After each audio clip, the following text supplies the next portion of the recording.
Attention mga Filipino senior citizens, kung hindi kayo kasama at hindi kayo kasali dito sa social pension sa kasalukuyan, huwag mag-alala sapagkat makakasama na kayo kapag nangyari ito. Ito ang ating pag-uusapan sa video na ito. Hold up.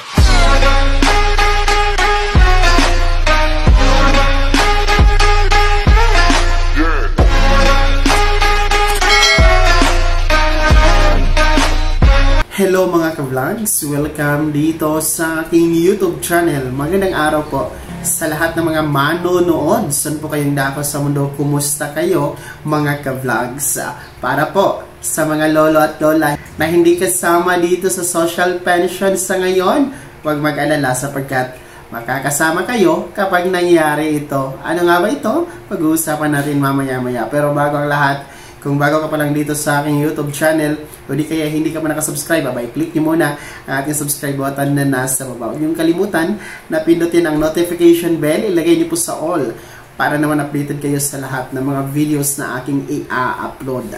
Ayan mga Filipino senior citizens, kapag hindi kayo kasama at hindi kayo kasali sa kasalukuyan na social pension na pinamamahagi po ng DSWD, abay huwag mag-alala dahil may chance kayo na makakasali kapag nangyari ba ang isang bagay na ito. So bago ang lahat, no, sa ngayon kasi ay meron tayong social pension, yung 1,000 piso buwan ng pensyon po na binibigay ng gobyerno sa ilalim ng DSWD.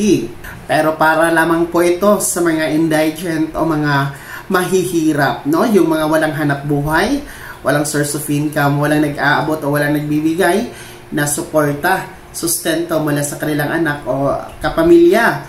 May mga kapansanan, may karamdaman, yun po, sila ay kinakategory na mga indigent o mahihirap. At sila lang po ang pwedeng makasama sa qualification na ito para makatanggap, no, ng 1,000 piso na pensyon sa social pension ni DSWD.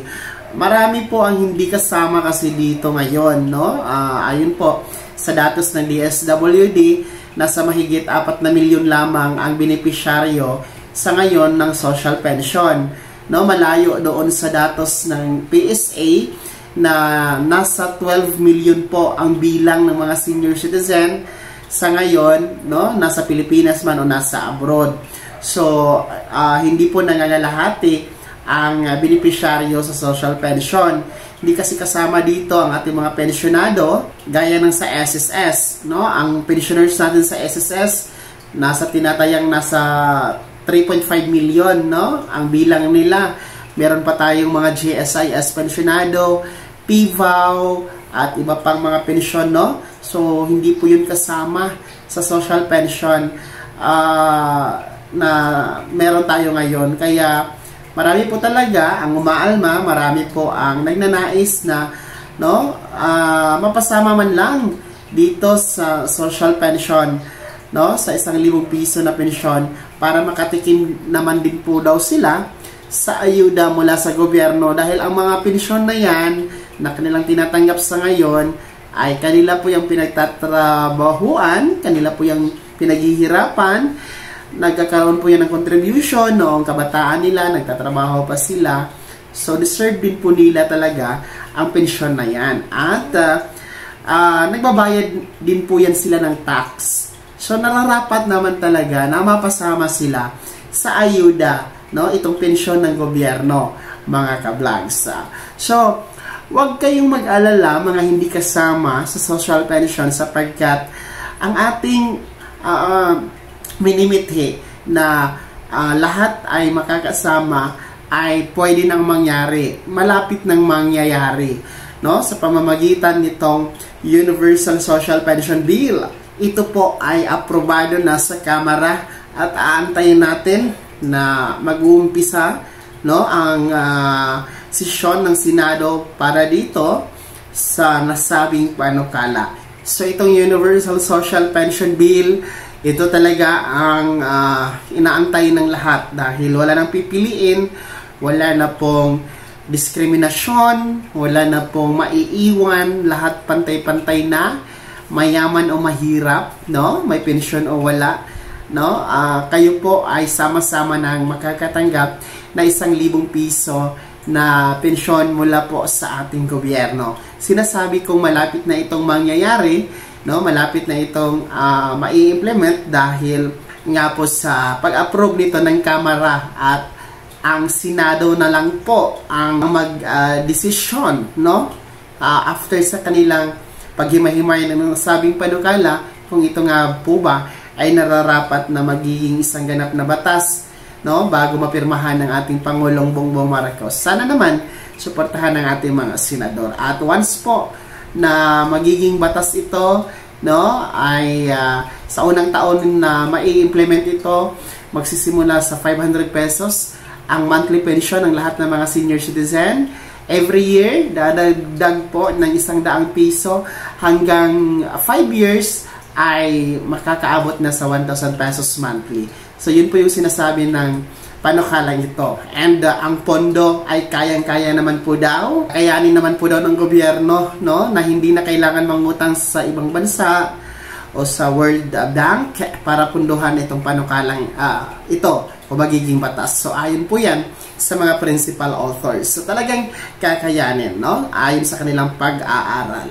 Kaya naman napakagandang panukala ito, napakagandang abangan, napakagandang magiging batas para po sa pagkapatay-pantay ng ating mga Filipino senior citizens as long as you are 60 years old pataas, no? Nasa Pilipinas ka man o nasa abroad, abay, makakasama ka na sa 1,000 pesos pension na bigay ng gobyerno. At ito nga po ay soon to be maghahandle na nito ay ang National Commission of Senior Citizens or NCSC, mga ka-vlogs. Kaya naman, huwag mag-alala ha, mga lolo at lola na hindi kasama sa ngayon sa social pension. Ayon sa ating mga senior citizens, ano po ang inyong komento sa balitang ito? Sino po ba sa inyo dito ang kasama sa ngayon sa social pension? At sino po ba sa inyo dito ang hindi pa kasama sa social pension? I-comment nyo na sa comment section na nasa baba. Bago ako magtapos sa video na to, kung gusto nyo pong sumuporta sa aking YouTube channel, abay, click nyo po ang ating super thanks button na nasa baba. Sa mga gusto maging miyembro, pwede po. I-click nyo po ang ating join button. Maraming perks dyan, mga ka-vlogs. Maging miyembro po kayo sa aking YouTube channel, no? Join button po, nasa baba. Pindutin nyo lamang. Sana'y naging gabay ang video na to kahit paano na pag-uusapan natin ang mga mahalagang bagay na may kinalaman sa benepisyo, ayuda at programa ng ating mga Filipino senior citizen. Kung hindi ka pa nakasubscribe dito sa aking YouTube channel, maaari nyo nang i-click ang ating subscribe button na nasa baba. Huwag niyong kalimutan na pindutin ang notification bell. Ilagay niyo po sa all para naman updated kayo sa lahat ng mga videos na aking i-upload. Maaari nyo ding i-like ang video na to. Kung meron pa mga katanungan, maaari nyo i-komento sa comment section na nasa baba.